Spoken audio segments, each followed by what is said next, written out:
The important first steps have been taken in the library's series of capital projects that will occur through the year 2020. Architects for the first 5 of these projects have been selected by the Library Board of Trustees. With us now to give us an update on the library's capital projects is Capital Project Manager Mike Coghlan. Mike, first of all, for those who may not be aware of what the library is doing, this is all part of the library's strategic plan through 2020. What is the need and purpose for new capital projects? Well, that's a great question. The library, working through the strategic plan that took a couple of years and a lot of community engagement, identified facilities that needed to be brought up to current needs as well as future projected needs. We identified 11 locations that needed either expanded services, expanded footprints to accommodate the services, or relocated locations. Okay, and the first step taken by the library board for 5 of those projects to select architects. Talk about the process involved in that particular step. The library board did a lot of evaluation and made a decision to award separate contracts for each of the 5 projects, thinking that each project was significantly different in terms of the communities they served and the needs that existed at each location. So we had a request for qualifications where we sent out the request. We had over 56 separate qualifications submitted for these 5 projects. The library board established an evaluation committee which it consisted of a library board member and members of the executive team here to evaluate them. We made a short list and had discussions with some vendors, architects, and they've made their decisions just this past week. So. One important component seems to be in working with the architects up front, the assessment of neighborhood and community needs. Talk about how that will be weaved into what the architects will do. Right. In the criteria that the board established for the architects, one was the ability and the experience that the architects and their teams had working with communities and neighborhood associations. So it wasn't just who has done the most libraries, public libraries, but it was who brought the best team that could talk about library services, reach out and engage our communities so that we could get meaningful and helpful information about what needs do they have, what services are they missing, what services do they think they might have needs for. All right. So we will be having community meetings for all 5 individually for all 5 projects.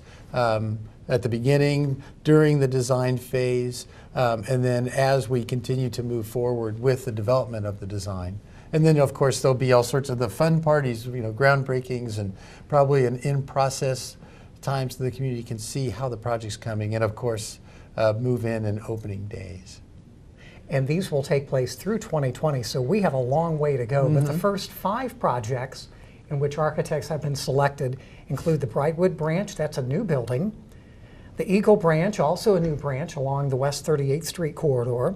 The East Washington branch expansion and renovation of that Carnegie location. The Southport branch renovation project, and the Warren branch, a renovation project. Mike, from your point of view, the work that is involved in each of these projects gives us an idea of the various steps involved and milestones that you have to accomplish. Right. Well, in terms of the design, the process will be to actively engage the community right up front to make sure that we have their input in terms of where we're going to be and the size that it needs to be and the services that we're going to provide. We'll be working with the architects that they can provide information that the community can give us feedback on. The first 3 projects that are going to come out will be East Washington, Southport, and Warren. And our goal is to be in the springtime of next year to be doing construction so that in 2016 those will be open.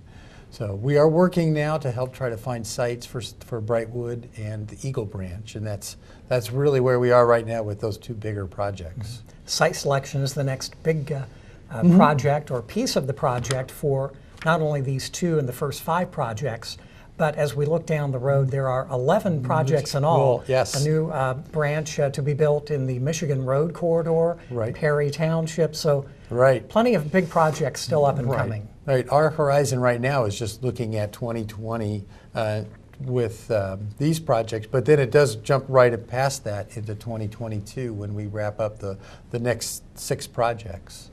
And in all, the projects that continue again through 2020 will be a $58.3 million cost that are being taken care of through bond issues. And those are structured, grouped and structured individually as to reduce the tax burden. But we do want to encourage you to pay attention to this program and the library's website. Mike mentioned information activities and forums at all the community branch locations to keep people up to speed. That's going to be a very important element in this. Absolutely. So we're going to develop, of course, a web presence, but other social media opportunities, and of course the very traditional ones of just being out, going to community meetings, activities in our branches, handouts, flyers, posters. You know, we're not going to have airplanes with banners, but we're going to have all sorts of things, all sorts of things to let people know what's going on and how they can give their input. Very good. And you can follow us on our website at ndpl.org. Mike Coghlan, Capital Campaign Manager. We appreciate your time and best of luck in all of your efforts over the next several years. It's great. Good team to work with.